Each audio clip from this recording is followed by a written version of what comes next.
তো আপনি এতগুলো হত্যাকাণ্ডের প্রমাণ আনছেন, সেই প্রমাণের পোস্টমর্টেম রিপোর্ট কোথায়? 5ই আগস্টের ঘটনা মানে আগে পরে মানে এমন অনেকগুলো ঘটনা ঘটেছে যেটা আসলে অ্যাবনর্মাল, যে আমাদের ক্ষমতার ভারসাম্য নাই, সেগুলো সংস্কার করা দরকার। কিন্তু তার জন্য তো আপনি সংবিধান সংশোধন করেই পারেন, আপনার তো এই প্রক্রিয়ার মধ্যে যাওয়ার দরকার না। ইন্টারভিউটা দেখেছি, তিনি বলেছেন যে স্নাইপার রাইফেল এবং 7.46 এই যে রাইফেল, এইটা ব্যবহার করেছে হেলমেট পরা কিছু লোক, এবং তিনি বলেছেন যে যাদেরকে তিনি দেখেছেন পরবর্তীতে আইডেন্টিফাই করতে পেরেছেন, তারা এই বাংলাদেশের কেউ না। ডক্টর মোহাম্মদ ইউনূস যে মানে অপকর্মগুলো করেছেন, তার গডফাদার ইউএস এবং জাতিসংঘ তাকে রক্ষা করতে পারবে।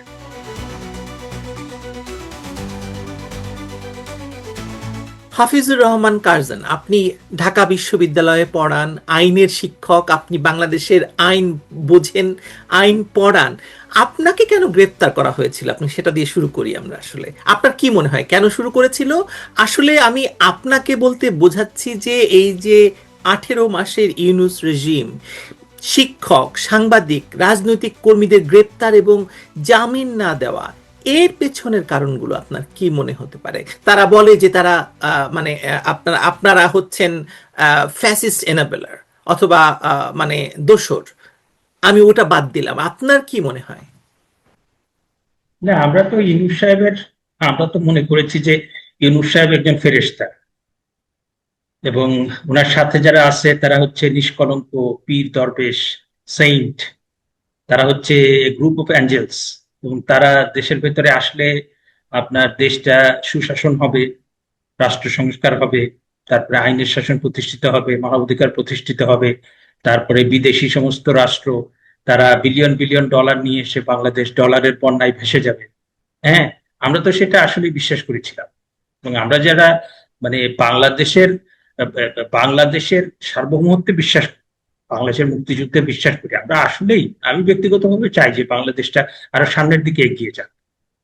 তো এই যে ডক্টর মোহাম্মদ ইউনূস, তাকে এবং তার যে ইউনূস এন্ড গং, তাদেরকে বলা হলো যে গ্রুপ অফ অ্যাঞ্জেলস।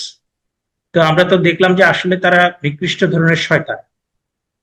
তো নিকৃষ্ট মানে শয়তান, যে তাদের সময় তো শয়তানের সময় তো শয়তানি শাসনই চলবে। আমরা সেটাই দেখলাম যে ইউনূস সাহেবের 18 মাসে আপনার আইন শৃঙ্খলা বলতে কিছু নাই। এবং আমি ওই বিএনপির নেতা ওনার যে মন্তব্য, সেটা বারবার উদ্ধৃত করেছি, যে তিনি খুব আক্ষেপের সাথে বলেছেন, বিএনপি নেতা খুবই আক্ষেপের সাথে বলেছেন যে আমরা চেয়েছিলাম ডেমোক্রেসি, পেয়েছি মবক্রেসি।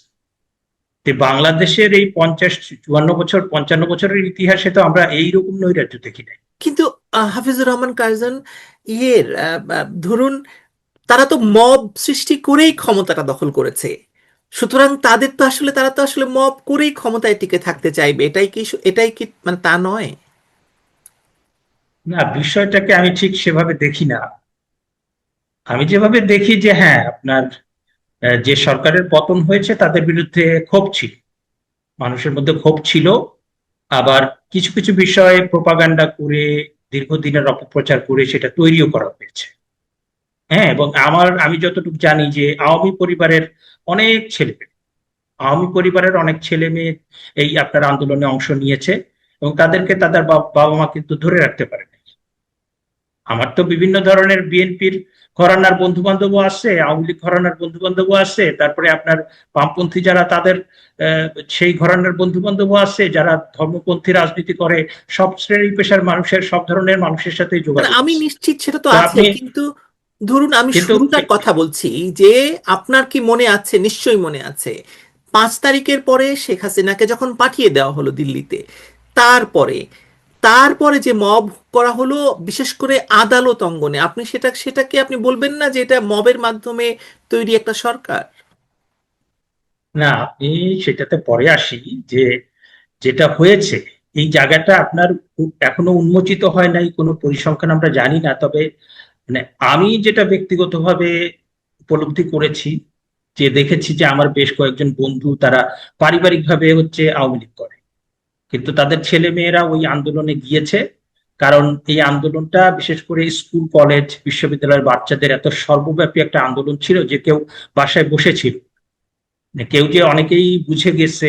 বেশিরভাগই একটা ধরেন যে ওই কোটা সংস্কার আন্দোলন, বৈষম্য নিরসন পাবে, এরকম একটা মানে তাদের আবেগ কাজ করেছে। আবার অনেকে যে ক্লাসমেটরা সবাই আন্দোলনে চলে গেছে, আমি কেন বাসায় বসে থাকবো। তো ওই যে জায়গাটা, ওই জায়গাটা যে আমি ওইটা স্বীকার করতে হবে যে ওই ক্ষোভটা তৈরি হয়েছিল, কিছুটা ক্ষোভ তৈরি হয়েছিল, কিছুটা তৈরি করা হয়েছে। আপনি যদি একটা সমস্যার ডায়াগনোসিস প্রপার মানে না করেন, তাহলে পরে কিন্তু আপনি সমস্যা সংকটের যে আপনার স্বরূপটা বুঝতে পারবেন এবং সেটা সমাধানের পথও আপনি নিতে পারবেন। তো যেটা হয়েছিল, এবং আমরা তো 5ই আগস্টে মনে করেছি যে জুলাই থেকে 5ই আগস্টের মধ্যে আপনার স্বতঃস্ফূর্ত ভাবে এই স্কুল কলেজ বিশ্ববিদ্যালয়ের মানে হাজার হাজার লক্ষ লক্ষ শিক্ষার্থী নেমে এসেছে। কিন্তু পরে যখন আমরা দেখলাম যে আসলে এই আন্দোলনের একটা অংশ ছিল স্বতঃস্ফূর্ত, আর আরেকটা অংশ ছিল মেটিকুলাস ডিজাইন, এবং এই মেটিকুলাস ডিজাইনটা আমরা আস্তে আস্তে আস্তে আস্তে জানতে পারলাম যে এই মেটিকুলাস ডিজাইনটা যারা করেছে, হ্যাঁ, পরবর্তীতে যেটা উন্মোচিত হয়েছে যে আপনার ডক্টর মোহাম্মদ ইউনুস এন্ড গ, হ্যাঁ, তারা যেটা করেছে আপনার ওই এখানে মুক্তিযুদ্ধ বিরোধী শক্তি, তাদের সাথে ওই আপনার অ্যাডভোকেট মোহসেন রশিদ, উনি মুসলিম লীগের সভাপতি, ইতিমধ্যে অনলাইন আপনার অনলাইন কয়েকটা প্ল্যাটফর্মে তিনি স্পষ্ট করে বলেছেন যে ইউকেতে আপনার জামাতে ইসলামের যে পিআর পাবলিক রিলেশনস করে সাম ব্যারিস্টার মোল্লা, আবু বক্কর মোল্লা। হ্যাঁ, তো তিনি তার ওইখানে গিয়ে ডক্টর ইউনূস সহ অনেকে কাজ টাজ করেছেন, এবং তারা ওই আন্তর্জাতিক ভাবে তারপর দেশে কিভাবে লবিস মেটিকুলাস ফার্ম নিয়োগ ডিজাইন, করা হয়েছিল। হ্যাঁ, আপনার তারা ওই লবিস্ট নিয়োগ করেছে এবং তারা অল আউট গিয়েছে। এবং এইখানে ক্ষোভটা ছিল, এটা অস্বীকার করার কোনো উপায় নেই। ক্ষোভটা আমরা দেখেছি 2018 সালে যখন কোটা সংস্কার আন্দোলন হয়েছে, তখন কিন্তু আমরা ক্ষোভটা দেখেছি। কারণ আপনার রাতের আধারে যখন ছেলে মেয়েরা একদম হল থেকে বেরিয়ে আসে, তখন আপনি তো যেটা বাস্তব ঘটনা সেটা তো আপনার স্বীকার করতে হবে। আপনি যদি নিঃসন্দেহে, স্বীকার না করেন, অবশ্যই। তাহলে পরে সেই ডিনায়ালের মধ্য দিয়ে তো কোনো রাজনৈতিক দল মানে কাঙ্ক্ষিত টার্গেটে পৌঁছতে পারে, আমি যেটা মনে করি। এবং আপনি সেটা তো রাষ্ট্র কিন্তু সংস্কার, স্বীকার মানে স্বীকার অস্বীকারের ব্যাপার নয়। আমি যে প্রশ্নটা আপনার কাছে জানতে চেয়েছি যে মবটাকে বলা হচ্ছে ঠিক আছে, আমরা আন্দোলনটাকে মানে আন্দোলনটাকে কেউ অস্বীকার করছে না, হত্যাকাণ্ডকেও কেউ অস্বীকার করছে না, কিন্তু এটা যে একপাক্ষিক ছিল না, এটা যে আসলে বহুমাত্রিক এবং নানা পক্ষ বিপক্ষ এর মধ্যে নানাভাবে কাজ করেছে। আমি শিক্ষক নেটওয়ার্কের কথা বলি, তারা তো দীর্ঘদিন ধরে এই ছাত্রদের নিয়ে কাজ করেছে, এবং ধরুন মানে তাদেরও একটা এজেন্ডা ছিল। আমি এই ধরনের এজেন্ডা ভিত্তিক, এবং তারপরে যে আদালতকে কেন্দ্র করে যে মবটা তৈরি হলো এবং সেই মবের মাধ্যমে বিচারকরা বসতে পারলেন না, আপনি এই জায়গাটাকে কি মানে কিভাবে দেখেছেন? হ্যাঁ, আমি বলছি, আমি আস্তে আস্তে আপনার আপনার প্রশ্নের উত্তরে আমি আসছি। জি। আমি শিক্ষক নেটওয়ার্ক সম্পর্কে খুব ভালো জানি না, তাদের কি এজেন্ডা ছিল আমি সেটা বিষয়ে মন্তব্য করব না। যেটা বিষয়ে আমি মোটামুটি নিশ্চিত যে বাংলাদেশে বঙ্গবন্ধু কন্যা শেখ হাসিনা তার নেতৃত্বে সরকার ছিল, এবং সেই সরকারের বিরুদ্ধে নানা কারণে ক্ষোভ বিক্ষোভ তৈরি হয়েছিল, এবং কোটা সংস্কার আন্দোলন নিয়ে আপনার সেই বিক্ষোভটা তৈরি হয়েছিল। পরবর্তীতে সেটা একদম সর্বগ্রাসী একটা সরকার পতন আন্দোলনে পরিণত হয়। হ্যাঁ, পরবর্তীতে আমরা মানে খুব অবাক হয়ে দেখি যে সেই যে আন্দোলন, ছাত্র যখন তার আন্দোলন মানে আপনার 15ই জুলাই আপনার মানে বৈষম্য বিরোধী ছাত্র ছাত্রীদের উপরে হামলা হলো, সরকারি ছাত্র সংগঠন হামলা করলো, এবং তারপরে 16ই জুলাই আমরা দেখলাম আবু সাইদ সহ কয়েকজন মানে 5-6 জন মৃত্যুবরণ, তাদের মানে তারা আইন শৃঙ্খলা বাহিনীর যে শক্তি প্রয়োগের প্রেক্ষিতে তারা মারা গেলেন। আমার ধারণা এই ঘটনার পরে এই ঘটনার পরে আপনার ইন্টারনেট বন্ধ ছিল, আমরা অনেক তথ্য জানতে পারিনি, এবং এই এই সময়ে আপনার জনগণের রোষও ছিল, জনগণ এবং ছাত্রছাত্রী সব বেরিয়ে এসেছিল। এইটার পেছনে থেকে জাতীয় আন্তর্জাতিক জঙ্গি বাহিনী, যেটা সম্প্রতি আপনার ব্রিগেডিয়ার শাখাওয়াত, উনি উনি অন্তর্বর্তী সরকারের একজন গুরুত্বপূর্ণ উপদেষ্টা ছিলেন, ওনাকে স্বরাষ্ট্র উপদেষ্টা হওয়ার পরে ওনাকে সরিয়ে দেওয়া হয়। একদম সরাসরি ইন্টারভিউতে উনি বলেছেন, আমি দেখেছি ইন্টারভিউটা দেখেছি, তিনি বলেছেন যে স্নাইপার রাইফেল এবং 7.46 এই যে রাইফেল, এইটা ব্যবহার করেছে হেলমেট পরা কিছু লোক, এবং তিনি বলেছেন যে যাদেরকে তিনি দেখেছেন পরবর্তীতে আইডেন্টিফাই করতে পেরেছেন, তারা এই বাংলাদেশের কেউ না। এবং এই জায়গাটা এইটা উনি তদন্ত করতে চেয়েছিলেন, এবং তদন্ত করতে চেয়েছিলেন, তখন ওনাকে সরাই দেওয়া হয়। এবং এখানে আমরা দেখতে পাচ্ছি যে সরকারি হিসাবে 44 জন পুলিশকে হত্যা করা হয়েছে, কিন্তু আপনার ইনফরমাল যে হিসাব তাতে কয়েকশো কিংবা হাজার। তো এই পুলিশ, অনেক পুলিশকে আপনার হত্যা করা হয়েছে জবাই করে, কাউকে আপনার পুড়িয়ে মানে মারা হয়েছে মানে। হত্যা করার পরে গাছে ঝুলিয়ে ঝুলিয়ে দেওয়া হয়েছে, কাউকে পুড়িয়ে মারা হয়েছে, এবং আমি এমনও তথ্য জেনেছি যে মহিলা পুলিশ যারা তাদেরকে ধর্ষণ করা হয়েছে। এবং এই যে মর্মান্তিক কাহিনী, মানে আমি ঠিক এটা আমি বেশ কয়েকটা জায়গাতে বলেছি যে গণ আন্দোলন এক জিনিস, নাশকতা ভিন্ন জিনিস। আমরা তো 69 গণ অভ্যুত্থান দেখেছি, আমরা 90 সালের যে স্বৈরাচার বিরোধী আন্দোলন দেখেছি, তো আমরা তো এগুলো দেখি না। জনগণের যে স্বতঃস্ফূর্ত আন্দোলন, সেই আন্দোলন হয়েছে, আন্দোলনের প্রেক্ষিতে পুলিশের সাথে মারামারি হয়েছে, কিংবা অন্যান্য যারা তাদের সাথে মারামারি হয়েছে, জ্বালাও পোড়াও হয়েছে, পুলিশের গুলিতেও কেউ কেউ মারা গেছে, পুলিশও আক্রান্ত হয়েছে, পুলিশের গাড়ি ভাঙচুর করা হয়েছে, আর্মির গাড়িও কখনো ইয়ে করা হয়েছে। কিন্তু এই যে মানে আপনার সরকারের মেট্রো রেল ধ্বংস করে ফেলতে হবে, তারপরে অনেক স্থাপনায় আপনার জ্বালিয়ে পুড়িয়ে ছারখার করে দিতে হবে, এত পুলিশ হত্যা করতে হবে, 450 যে থানা সেটা লুট করা হয়েছে, সেখান থেকে কয়েক হাজার অস্ত্র আপনার লুট করা হয়েছে, তারপরে সেখানকার যে নথিপত্র ছিল সেগুলো ধ্বংস করা হয়েছে। যে মুক্তিযুদ্ধের সময় কিন্তু আপনার এই ধরনের থানা লুট হয় নাই, কিংবা আপনার 450 থানায় যে আপনার মামলার নথিপত্র ছিল সেগুলো ধ্বংস করা হয়। হাফিজুর এবং রহমান এই যে কার্জন, এই যে মানে এই ব্যাপারটি, কারণ আপনি পুলিশ হত্যার ব্যাপারটি তুললেন, এটি তো আসলে বেশ কিছুদিন ধরেই অনেকেই বলছিলেন যে এটির তদন্ত হবে এবং এটি তদন্ত মানে হবে, এবং সরকার আশাও দিয়েছিল, মানে মানে বোঝা যাচ্ছিল যে একটা তদন্ত শুরু হবে। আজকে আপনি জানেন কিনা জানি না, স্বরাষ্ট্রমন্ত্রী বলেছেন যে এই তদন্তের মানে সুযোগ নেই। আমরা জানি যে শ্রীলঙ্কা এবং নেপালে দুই জায়গাতেই আসলে এই মানে নাশকতার তদন্ত হয়েছে। আপনি নাশকতা শব্দটি বলেছেন, আন্দোলন এক জিনিস, নাশকতা আর এক জিনিস। আপনার কথা আপনি কন্টিনিউ করেন যেটা আপনি বলছিলেন, কিন্তু এটাও যুক্ত করেন, এই বিষয়টাও যুক্ত করেন। আমার কাছে যেটা মনে হয় যে বিএনপি যেহেতু বলেছিল যে পুলিশ হত্যার তদন্ত তারা করবে, এটা তাদের সদিচ্ছাটা প্রকাশিত করছে। এখন বিএনপি ক্ষমতায় এসছে, আমি যেটা মনে করি তারা নিজেরাও পরিশ্রম করেছে, তারা যথেষ্ট মানে সচেষ্ট ছিল। আবার এটাও সত্যি যে আপনার ডক্টর মোহাম্মদ ইউনূসের নেতৃত্বাধীন সরকার এবং বাংলাদেশের মুক্তিযুদ্ধ বিরোধী শক্তি, তারা তো আওয়ামী লীগকে নির্মূল করেছে বলতে যে এমন একটা অবস্থা করেছে যে আওয়ামী লীগের অধিকাংশ নেতা আপনারা পার্শ্ববর্তী দেশ কিংবা বিভিন্ন দেশে চলে গিয়েছেন, যারা দেশে আছেন তারা কাজ করতে পারছেন না, মানে আওয়ামী লীগ নির্মূল হয়ে গেছে। এবং তারা চেষ্টা করেছিলেন বিএনপি কেও নির্মূল করা যায়, বিএনপি কে নির্মূল করে তারা এইখানে ডক্টর মোহাম্মদ ইউনূসের সরকারে থাকবে, এবং আপনার মুক্তিযুদ্ধ বিরোধী যে জামাত শিবির তারা বাংলাদেশটাকে একটা পাকিস্তান বানিয়ে ফেলবে কিংবা আফগানিস্তান বানিয়ে ফেলবে, তাদের মিশন ছিল সেটা। এখন সেইটা ধরেন যে আমি মনে করি যে 12ই ফেব্রুয়ারি যে নির্বাচন হয়েছে সেই নির্বাচনের মধ্য দিয়ে মুক্তিযুদ্ধের বাংলাদেশটা রক্ষা পেয়েছে। এখন আপনি সেটা করতে গিয়ে অনেক জায়গায় অনেক মানে অনেক অনেক ন্যাশনাল ইন্টারন্যাশনাল প্লেয়ার নিশ্চয়ই ছিল, মানে সেই জিনিসটা করতে গিয়ে যে নির্বাচন যেন না হয় সেটা ইউনূস সরকার চেয়েছিলেন, তার ভেতরের যে কিচেন ক্যাবিনেট তারা চেয়েছিল। আবার মুক্তিযুদ্ধ বিরোধী শক্তি যারা, তারা যদিও অনলাইনে প্রচার করেছে যে এত সিট পাবে, সরকার গঠন করবে, কিন্তু তারা তো তাদের অবস্থা জানে। যার প্রেক্ষিতে আবার আওয়ামী লীগ বিএনপি তারা দেশের ভিতরে নানাভাবে কাজ করেছে, বিএনপি প্রকাশ্যে কাজ করতে পেরেছে, আওয়ামী লীগ মানে গোপনে কিছু কাজ করেছে, কিছু প্রকাশ্যে মানে প্রকাশ্যে অল্পই কাজ করতে পেরেছে। আবার ইন্টারন্যাশনাল প্লেয়ারদের ভেতরে আমার কাছে, আমি যতটুকু আমি বিভিন্ন জায়গাতে পত্র পত্রিকায় পড়েছি, অনলাইনে যতটুকু আমি দেখেছি, তাতে করে আমার কাছে মনে হয় যে এই 12ই ফেব্রুয়ারি নির্বাচনের পেছনে বিগ প্লেয়ার ছিল ইউএস এবং ইন্ডিয়া। হ্যাঁ, ইউএস এবং ইন্ডিয়া শেষ পর্যন্ত চায়নি, ইন্ডিয়া তো চাইবেই না তার নিজস্ব স্বার্থের কারণে। এবং ইন্ডিয়াও এটা নিউট্রালাইজ করেছে ইউএসএ কে, কারণ একটা আপনার আমরা বিভিন্ন আন্তর্জাতিক মাধ্যমে ও গণমাধ্যমে আমরা দেখেছি যে জামাতের সাথে ইউএস এর একটা সখ্য, এবং ইউএস একটা মানে they want to develop relationship or friendship with Jamaat. সুতরাং সেই জায়গা থেকে আপনার আমার মনে হয় যে ভারত ইউএস কে নিউট্রালাইজ করেছে।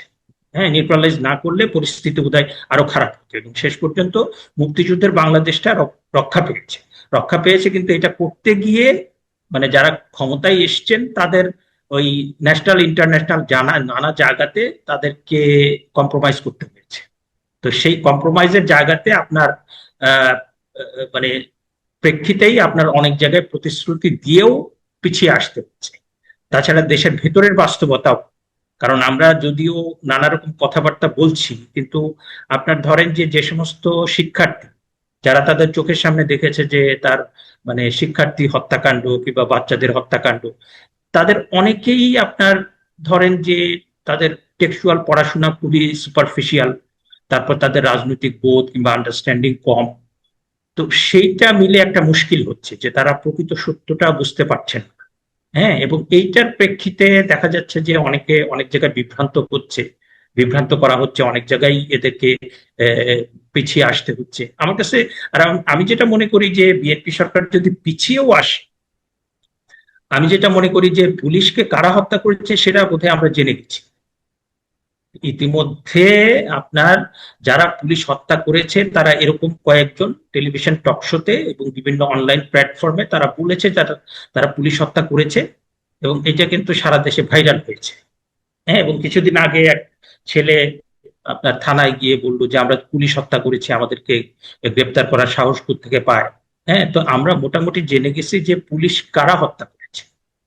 তো এইটা ধরেন যে এই এই সরকারের বিচার সময়ে যদি না হয়, ইনডেমনিটি যদি দিয়ে দেওয়া হয়, ইনডেমনিটি দিয়েছে ডক্টর ইউনূস, ইনডেমনিটি যদি দিয়ে দেওয়া হয়, তার মানে আপনি যে বলেছেন যে আপনিও মামলা করবেন, আপনি বলেছেন, তাহলে সেই মামলাগুলোর ভবিষ্যৎ কি হবে? এই ইনডেমনিটির মধ্যে তো সবই পড়ে যাবে।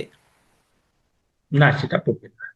আপনাকে বলি আমি যে প্রশ্নটা করেছি যে আমরা জুলাই আগস্টের যে আন্দোলন তার প্রেক্ষিতে সরকার পতন, আমরা পরবর্তীতে আসলে জানলাম এটা আসলে ছাত্র জনতার গণ আন্দোলনে এই সরকারের পতনটা হয়।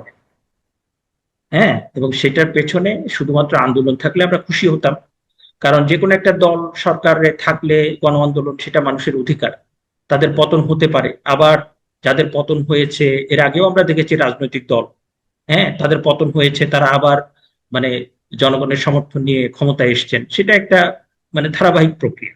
আমি তাতে সমস্যার কিছু দেখি না। কিন্তু যেটা মুশকিল হয়েছে যে আপনার এই 5ই আগস্টের ঘটনা মানে আগে পরে মানে এমন অনেকগুলো ঘটনা ঘটেছে যেটা আসলে অ্যাবনর্মাল, ভীষণ রকম অ্যাবনর্মাল, এবং সেই বিষয়গুলোর তদন্ত মানে হবে, তদন্ত হবে, এখন না হলে ভবিষ্যতে হবে। এবং এই যে আপনার মানে পুলিশের হত্যাকাণ্ড, ইভেন আমি বলবো যে আপনি 1400 হত্যাকাণ্ডের কথা বলা হচ্ছে, আমি তো I am very much doubtful.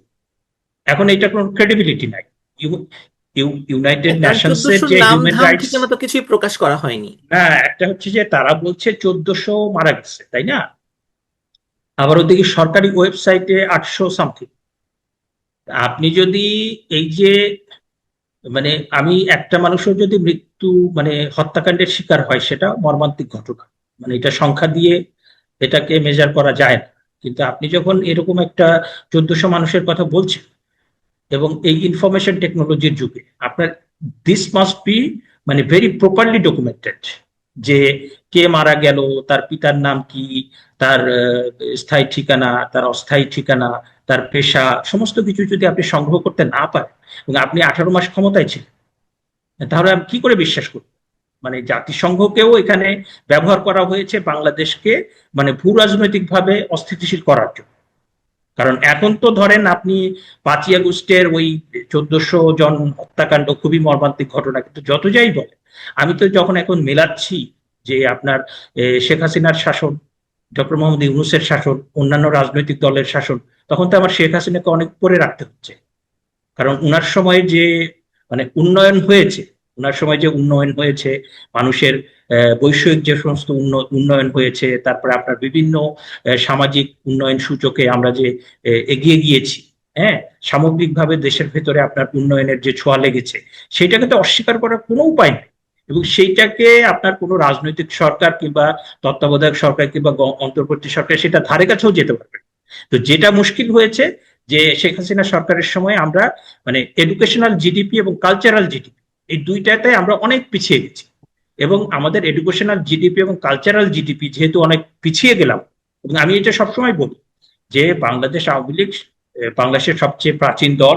এই দল মানে বাংলাদেশের যত মানে যুগান্তকারী ঘটনা, যত প্রগতিশীল ঘটনা, সবকিছু এই দলের অংশগ্রহণ ছিল কিংবা তাদের নেতৃত্বে হয়েছে। তো এই দলের মূল ভিত্তি হচ্ছে মানুষ, মানে মানুষের রাজনীতি, politics of the mass people, আর একটা হচ্ছে এডুকেশন, আর একটা হচ্ছে কালচার।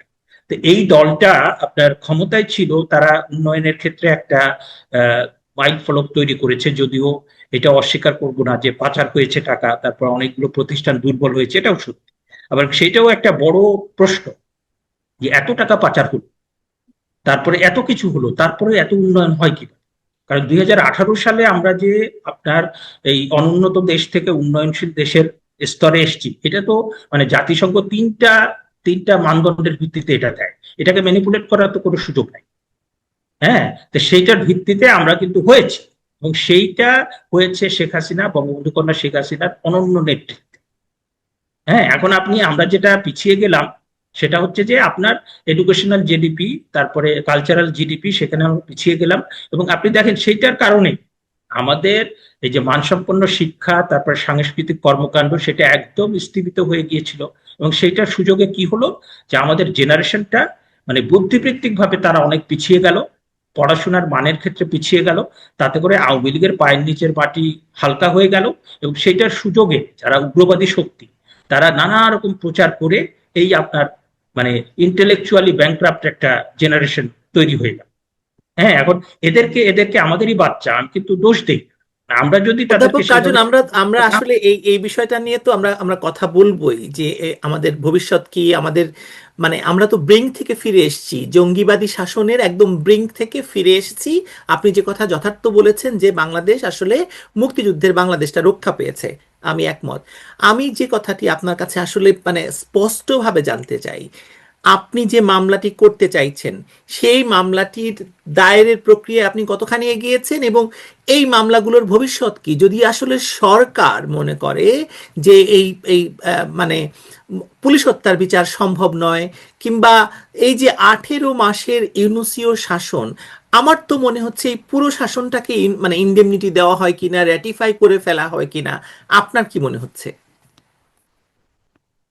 আমি যেটা মনে করি যে উম, আপনি মানে আমরা যদি 100% চাই যে হ্যাঁ ইউনুস সাহেবের সময় মব ভায়োলেন্স হয়েছে, ইউনুস সাহেবের সময় 32 নম্বর ভাঙা হয়েছে, ইউনুস সাহেবের সময় বীর শ্রেষ্ঠ তাদের মুরল ভাঙা হয়েছে, ইউনুসের সময় শিক্ষা ধ্বংস হয়েছে, ইউনুসের সময় আপনার ব্যবসা বাণিজ্য ধ্বংস হয়েছে, প্রায় 400 কারখানা বন্ধ অর্থ হয়েছে, পাচার হয়েছে। তারপরে অর্থ পাচার হয়েছে, তারপরে আপনি ইলেকশনের 3 দিন আগে আপনি যে যুক্তরাষ্ট্রের সাথে যে চুক্তিটা করলেন, $22 বিলিয়ন সুবিধা ইউএস কে দিতে হবে। তাহলে বাংলাদেশের কৃষি কোথায় যাবে, বাংলাদেশের বাণিজ্য কোথায় যাবে, বাংলাদেশের পররাষ্ট্র নীতি, বাংলাদেশের সামরিক সরঞ্জাম, যেটা আমরা কম দামে চীন থেকে কিনতাম, সেটা এখন কিনতে হবে ইউএস এর কাছ থেকে। তো এই জিনিসগুলো আমি যেটা মনে করি যে হ্যাঁ আপনার মানে সবাই সবকিছুই আমাকে করতে হবে কিংবা তাকে করতে হবে, বিষয়টা এরকম না। মানে বিষয়টা হচ্ছে যে তারা তারা কিন্তু ইউনুস সাহেব কিন্তু আপনার বাংলাদেশের স্বার্থও দেখে নাই, বাংলাদেশের মানুষের স্বার্থও দেখে নাই, এখানে বিএনপির স্বার্থ উনি দেখেন নাই, বামদের স্বার্থও দেখেন নাই, উনি সুন্নি জামাতের স্বার্থও দেখেন নাই, উনি দেখছেন শুধু ওনার নিজের ব্যবসায়িক স্বার্থ। অ্যান্ড উনার ইউনুস এন্ড গং, উনার যারা ছিল ওই যে ফয়েজ টয়েজ সব পালা গেছে, হ্যাঁ, তারপরে উনার সাথে যারা ছিল তাদের স্বার্থ দেখছে, ব্যবসায়িক স্বার্থ। আর হচ্ছে উনি দেখছে মুক্তিযুদ্ধ বিরোধী, তাদের স্বার্থ দেখছে, এবং বাংলাদেশের মুক্তিযুদ্ধের সংবিধান কিভাবে সেটাকে কবর দেওয়া যায়, মুক্তিযুদ্ধের বাংলাদেশটাকে কিভাবে কবর দেওয়া যায়, এইটাই ছিল তাদের মূল এজেন্ডা। এবং তারা বলছে যে 47 সালে আমরা একবার স্বাধীন হয়েছিলাম, তারপরে 24-এ আমরা স্বাধীন স্বাধীন হয়েছি। তো এইটা তো আপনি তো আজ হোক আর কাল হোক আর 1 বছর পরে হোক, এ তো আপনার মানে সংবিধান লঙ্ঘন এবং রাষ্ট্রদ্রোহিতা, বাংলাদেশের স্বাধীনতা সার্বভৌমত্ব বিরোধী শক্তি তারা বাংলাদেশের ক্ষমতায় চলে এসছে।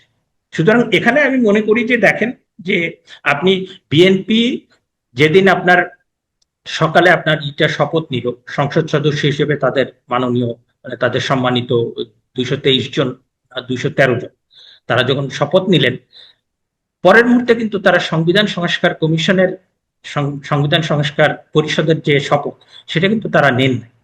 তো এইটার মধ্য দিয়ে আপনি বুঝতে পারলেন যে তাদের মানে ইউনুস এন্ড গং এবং তাদের গালে কত বড় একটা চপেটাঘাত করা হোক, এবং মেসেজটা দিয়ে দেওয়া হোক যে আপনার, কারণ ইউনুস এন্ড গং এবং আলী রিয়াজ মানে এই যে আপনার ধুরন্ধর ধান্দাবাজ যে ভাড়াটে মানে আপনার বুদ্ধিজীবী, হ্যাঁ, জুলাই চার্টারের মধ্য দিয়ে আপনার সে বাংলাদেশের সংবিধান, তার যে রাষ্ট্রের যে মূলনীতি, যে আপনার সমাজতন্ত্র, গণতন্ত্র, তারপর ধর্মনিরপেক্ষতা, তারপর জাতীয়তাবাদ। জাতীয়তাবাদ, সেটাকে নস্যাৎ করে একদম পাকিস্তানি ভাবধারা, মানে রাষ্ট্র সংস্কারের প্রয়োজন অবশ্যই আছে।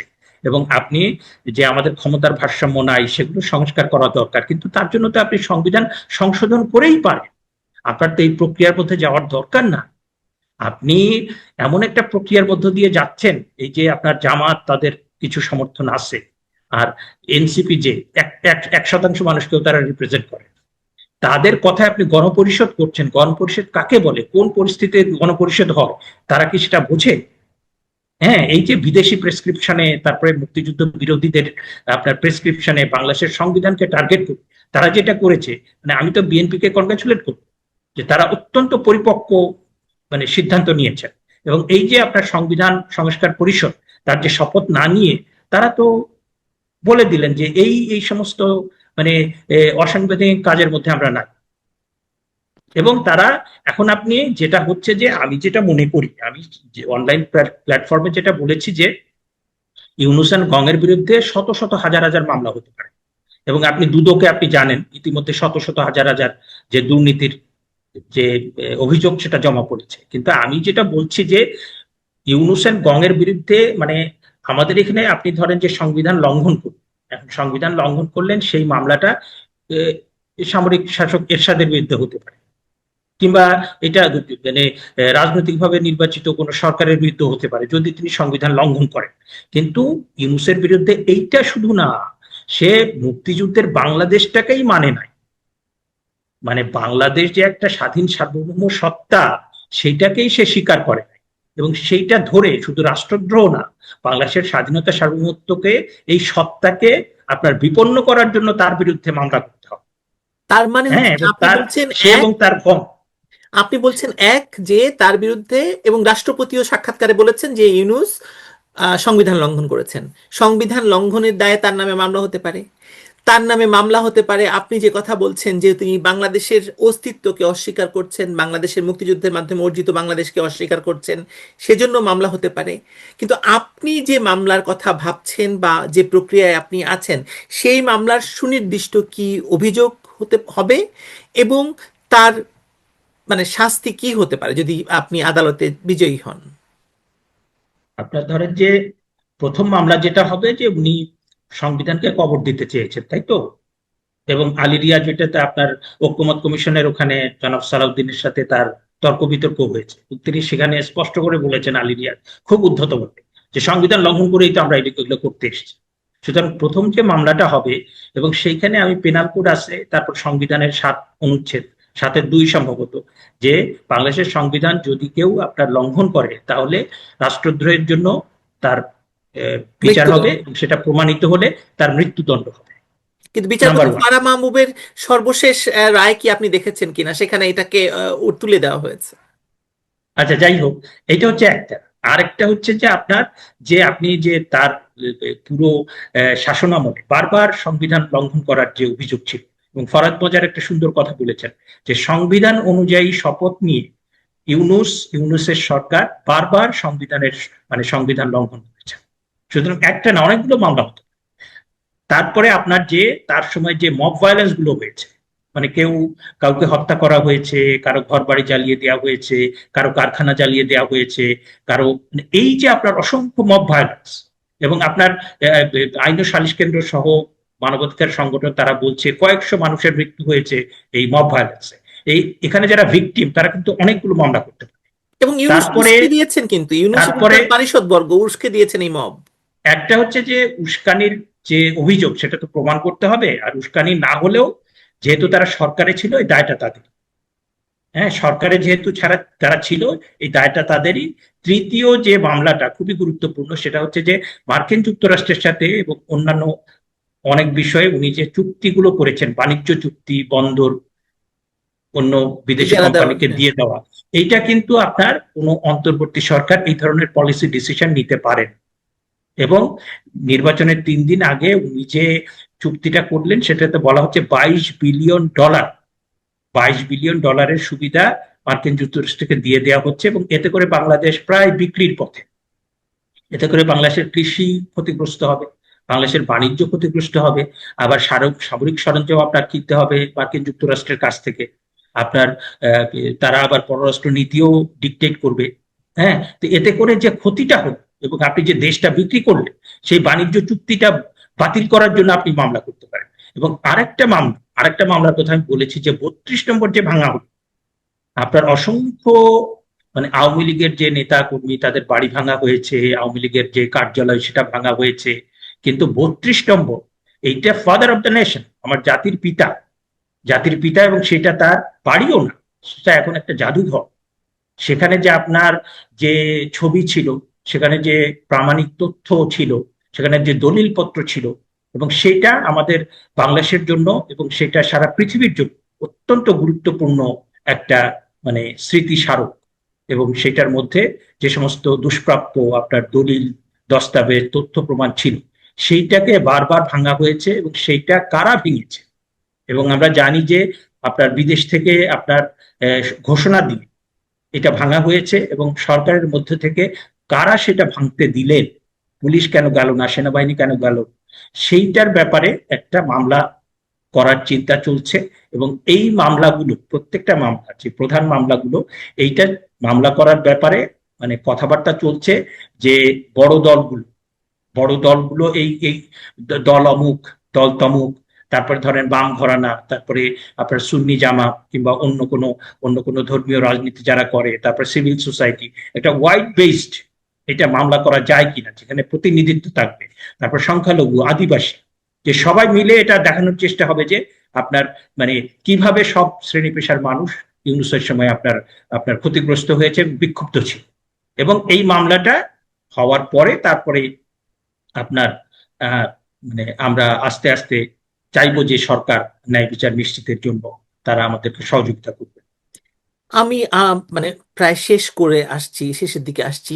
আপনি মামলার কোন পর্যায়ে আছেন? আপনি বলেছেন যে আপনারা আলোচনা করছেন এবং যে কোনো সময় এই মামলার মানে রুজু করবেন। প্রশ্ন হচ্ছে, ধরুন আইসিটি, এই যে ধরুন আইসিটিও একটি অধ্যাদেশের মাধ্যমে এটাকে মানে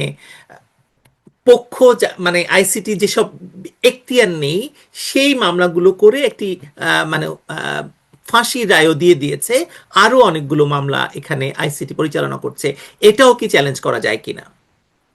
আপনার ইতিমধ্যে সরকার ব্যবস্থা নিয়েছে, এবং সেটা তো I would like to convey my congratulation to government. কারণ আপনার নতুন প্রসিকিউটর, আগের প্রসিকিউটর যে বদল করে নতুন প্রসিকিউটর অ্যাডভোকেট আমিনুল সাহেবকে দিয়েছেন, তার একটা অন্যতম প্রধান কারণ যে আইসিটি কে আপনার 4বার যে সংশোধন করা হয়েছে, এর ভিতরে আপনার সম্ভবত 4বারই এটা বেআইনি ভাবে করা হচ্ছে। তার ভিতরে দুটো ছিল, একটা হচ্ছে যে আপনার কোনো দলকে নিষিদ্ধ করা, ওইটা আপনার অধ্যাদেশের মাধ্যমে করা হয়েছে।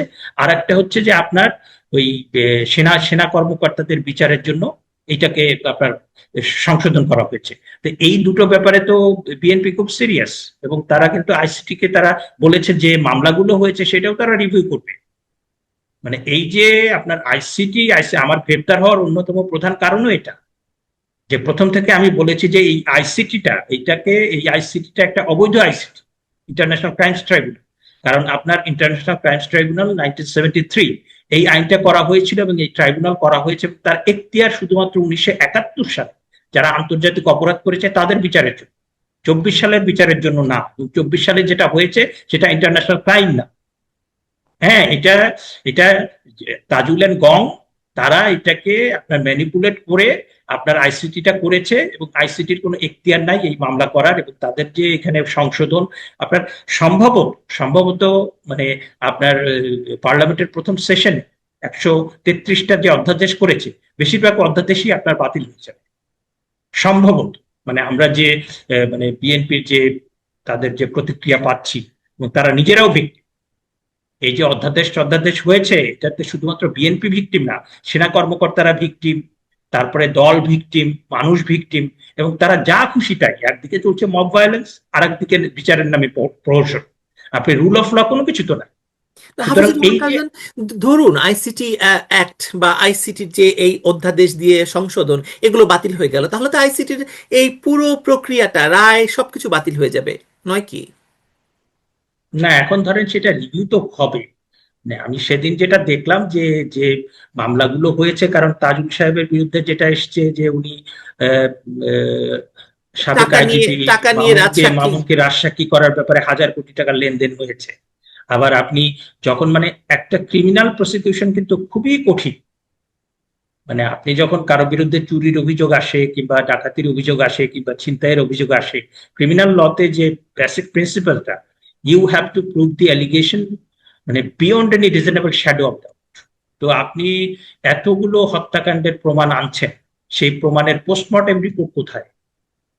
হ্যাঁ, এবং সেইখানকার আপনার যে একটা ক্রিমিনাল চার্জ, সেটা মানে হত্যাকাণ্ডের ক্ষেত্রে সেটা প্রমাণ করার জন্য চার্জশিট দরকার হয়, সেটা প্রমাণ করার জন্য পোস্টমর্টেম রিপোর্ট দরকার হয়, সেটা প্রমাণ করার জন্য আলামত দরকার হয়, সেটা প্রমাণ করার জন্য অসংখ্য এভিডেন্স দরকার হয়। যে আইসিটি গুলি প্রধান দিয়ে প্রধান যে গুলি দিয়ে যে গুলি দিয়ে আপনার হত্যা করা হয়, সেই গুলিটা কোথায়, সেই গুলির খোসা কোথায়, ইয়ে কোথায়, এবং আপনি সব তথ্য প্রমাণ দিয়ে যদি সন্দেহাতীত ভাবে প্রমাণ করতে না পারেন, আপনি বিবিসি আর সিএনএন এ আপনার শেখ আইসিটির হাসিনার। প্রধান প্রধান প্রমাণ হিসেবে দাখিল করেছে যে জাতিসংঘের রিপোর্ট, যে রিপোর্টটা না, আপনি বলেছেন ফল্টি। জাতিসংঘের রিপোর্ট তো এটা কোনো প্রমাণই হতে পারে না। হ্যাঁ, আপনি এটা হ্যাঁ আমলে নিতে পারেন, আমলে নিতে পারেন, এবং এইটা যেটা হয়েছে যে আমার 1973 সালের যে আইন, সেখানে বলা হয়েছে যে technical rules of evidence law and CrPC will not be applicable for the prosecution of this মানে ট্রাইব্যুনাল। সেইটা করা হয়েছে যে একটা যুদ্ধকালীন সময় যখন হাজার হাজার লক্ষ লক্ষ কোটি কোটি মানুষকে মেরে ফেলে, তখন সেই বিচারটাকে সহজ করার জন্য। এবং 1973 সালে এই আইনটা ডক্টর কামাল হোসেন তাদের নেতৃত্বে হয়েছিল, এবং তিনি সেটা নুরেমবার্গ ট্রাইব্যুনালের যে সংবিধি সেটা দেখে করেছিলেন। এবং আপনার এই যে ইন্টারন্যাশনাল ক্রাইমের যে বিচার প্রক্রিয়া, এটা কিন্তু ডোমেস্টিক ক্রাইমের যে বিচার প্রক্রিয়া সেখান থেকে আলাদা। কিন্তু আপনার 5ই আগস্ট, জুলাই এবং আগস্ট 2024, এটা কোনো যুদ্ধ হয়, কোনো গৃহযুদ্ধ হয়। হ্যাঁ, এটা আপনার একটা রেগুলার গভর্নমেন্ট, তাদের বিরুদ্ধে জনবিক্ষোভ হয়েছে, ছাত্র জনতার আন্দোলন করেছে, সেখানে পুলিশ আপনার শক্তি প্রয়োগ করেছে, সেখানে মারা গিয়েছে। তো সেখানে তো আপনার পেনাল কোডের মামলা, এটা তো আইসিটির মামলা না। প্রথম থেকেই তো আপনি ইউ আর রং। এবং সেই কথাটা আমি মানে খুব বেশি বলিনি, কিন্তু কয়েকবার বলেছি, দেশি বিদেশি এই বলতে কয়েকটা গিয়ে তো চ্যানেল আপনি বলেছি। আপনি এবং কারাগারে আমার গেলেন। আমার গ্রেপ্তার হওয়ার পেছনে সেটাও একটা বড় কারণ, যে আমি কেন বলছি যে এটা।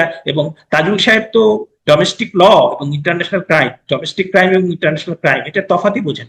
কিন্তু তাকে হাফিজুর রহমান তাকে কার্জন, তাকেই করেছে। এবং আমরা শুনেছিলাম যে সরকার এই মানে 2024-এর এই অপরাধ নিয়ে আন্তর্জাতিক আদালতে যাবে, হেগে যাবে, কিন্তু সেটা গেল না তো। হ্যাঁ, আন্তর্জাতিক আদালত তো আমি বললাম আর হয়ে গেল। ইনুস সাহেব বলে দিল আর ওইখানে মপ করে দিল, তাজুল সাহেব বলে দিল ওইখানে সামরিক কর্মকর্তাদের নিয়ে আসলো, এরকম আন্তর্জাতিক আদালত তো এইগুলোর উপরে কাজ করে। সিটিতে গেলে আপনার সেই বিষয়গুলো অনেক সময় সাপেক্ষ, নাম্বার ওয়ান। নাম্বার ওয়ান সময় সাপেক্ষ, এবং তারা ওই যে হুটহাট করে, এই যে তাজুল সাহেব দেখাই দিল যে সাবেক প্রধানমন্ত্রী শেখ হাসিনা আপনার ওই যে আপনার কয়েক সেকেন্ডের একটা টেলিফোন কনভারসেশন, টেলিফোনে উনি কি বলেছেন। তো টেলিফোনে উনি কি বলেছেন, অপর প্রান্তে কে আছে সেটা তো আমরা জানি না, কি নির্দেশ দিচ্ছেন। এবং সেটা তো আপনার প্রসিকিউশনে যদি আসে, সেটাকে প্রমাণ করতে হবে, নইলে তো আর বিচারের দরকার নেই। আপনি যদি বিচারে যান, তাহলে পরে বিচারের যে নর্মস, বিচারের যে আপনার procedure, due process of law, সেটা মানতে হবে। নইলে পরে আমি বলে দিলাম যে শেখ হাসিনা এটা করেছে, শেখ ইউনূস সাহেব এটা করেছে, অমুক বেগম এটা করেছে, এরশাদ সাহেব এটা করেছে, তো করে আমি তাকে ফাঁসিতে ঝুলে দিলাম। তাহলে তার বিচার টিচার দরকার। কিন্তু আপনি বলেছেন যে ডক্টর মোহাম্মদ ইউনূসের বিরুদ্ধে বা তার সরকারের মানে এই 18 মাসের শাসনের বিরুদ্ধে আন্তর্জাতিক আদালতেও যাওয়ার সুযোগ আছে। আমি শুনেছি আপনি এটা বলেছেন, এটা কি সম্ভব কিনা? না, সেটা বোধহয় বলিনি। আমি যেটা বলেছি যে আপনি বোধহয় জানবেন যে ডাউটি স্ট্রিট চেম্বার যেটা, আপনার খুবই নামকরা গ্লোবাল একটা চেম্বার, এবং ব্রিটিশ প্রাইম মিনিস্টার স্টারমা উনি ওখানকার আইনজীবী, উনি ছিলেন, এখনো তার নাম বোধহয় ওখানে, আপনি আছে। ওদের ওয়েবসাইটে গেলে আপনি দেখতে পাবেন। এবং এরা আপনার লয়ের নানা বিষয়ে প্র্যাকটিস করে, একই সাথে হিউম্যান রাইটস এর নানা বিষয় নিয়ে তারা অ্যাডভোকেসি এবং নানা প্রোগ্রাম করে। এবং সেটা আরো 7, 8, 9 মাস আগে কিন্তু ডাউটি স্ট্রিট চেম্বারকে অ্যাপয়েন্ট করা হয়েছে। তারা কিন্তু, কারণ আমরা আসলে বাংলাদেশের ভিতরে যেমন, বাংলাদেশের বাইরে আরো বেশি, যে আপনার বিচারিক কোনো বিষয়ে আপনার সময় সাপেক্ষ। আমি বললাম লাভ দিয়ে যে আমি মামলা করব, কালকেই মামলা করলাম, আর 1 সপ্তাহ পরে রায় হয়ে গেল, বিষয়টা এরকম না।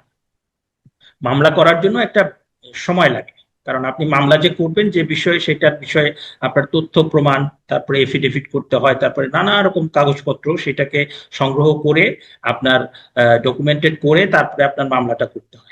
হ্যাঁ, তারপরে সেই মানে যেটা ক্রিমিনাল প্রসিডিউর আমাদের এখানে, যেটা যে আপনি একটা এফআইআর করলেন, তারপরে সেটা পুলিশ তদন্ত করলো, তদন্ত করার পরে চার্জশিট দিলে আপনার সেটা মামলাটা শুরু হলো, তারপরে আপনার চার্জ ফ্রেম করবে, তারপরে উইটনেস দেখবে। এটা একটা সময় সাপেক্ষ বিষয়, যেটা বলে যে জাস্টিস হারিড জাস্টিস বাড়ি, জাস্টিস ডিলেড জাস্টিস ডিনাইড।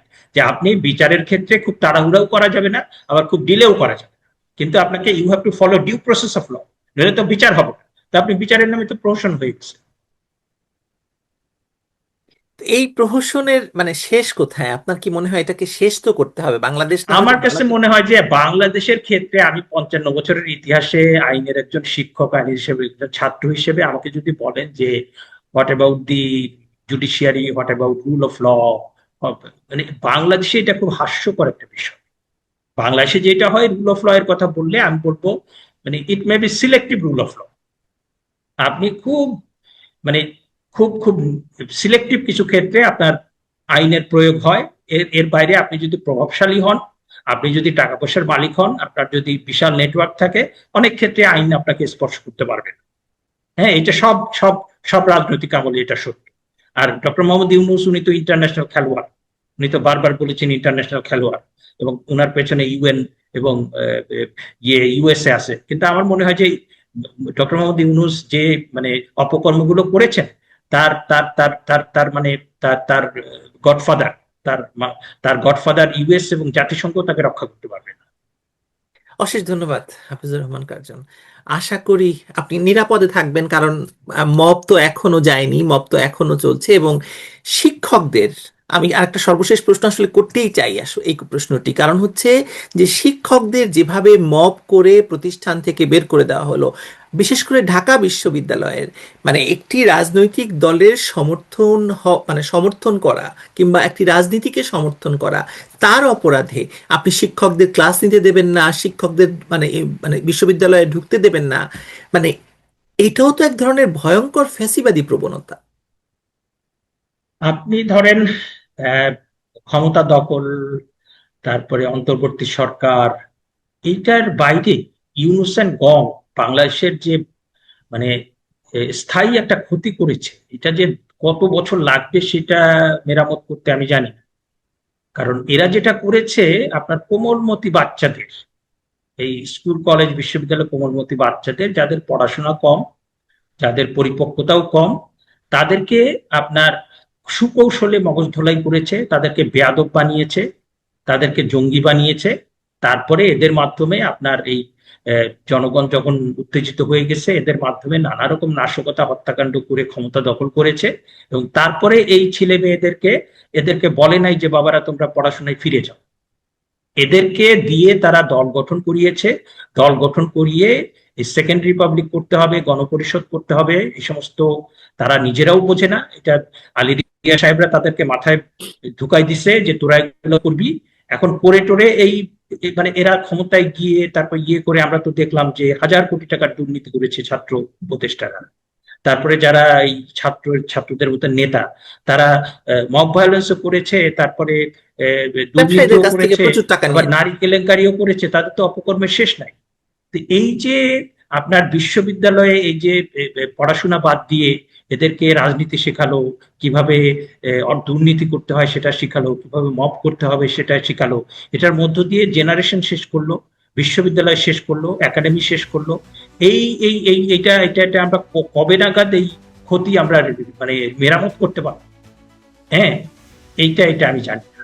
হ্যাঁ, এবং এইটার কারণে, এটার জন্য কোনো আইন নাই, কিন্তু এই সমস্ত এগুলোর কারণে তাদের সবচেয়ে বড় বিচার হওয়া উচিত, এবং সারা দেশের মানুষের অভিশাপ এদের উপর লাগবে যে এরা শিক্ষা সহ, নৈতিকতা সহ বেশ কিছু জায়গাতে, আমরা হতে পারে যে আপনার কেউ বিএনপি করে, কেউ আওয়ামী লীগ করে, কেউ কমিউনিস্ট পার্টি করে, কেউ সুন্নি জামাত করে, কেউ হেফাজতে ইসলাম করে।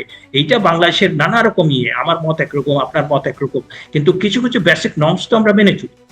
কিন্তু এরা নিজেদের স্বার্থের জন্য এরা যে শিক্ষা, নৈতিকতা এবং এই সমস্ত বাচ্চাদের মানে মুখ থেকে যে সমস্ত অশ্লীল কথাবার্তা আমরা শুনলাম, হ্যাঁ, এবং তারা একদম অনায়াসে অশ্লীল কথা, অশ্লীল স্লোগান দিয়ে যাচ্ছে, অশ্লীল ইয়ে করে যাচ্ছে। এবং আমার ধারণা আপনি যখন কোনো ফ্রাঙ্কেনস্টাইন তৈরি করেন সেটা কিন্তু আপনাকে গিলে খায়, এবং এই যে যারা মবের জনক ইউনূস অ্যান্ড কং, এই মব তাদেরকে গিলে খাবে। ভালো থাকবেন আপনি, নিরাপদে জি। থাকবেন। অশেষ ধন্যবাদ আপনাকে।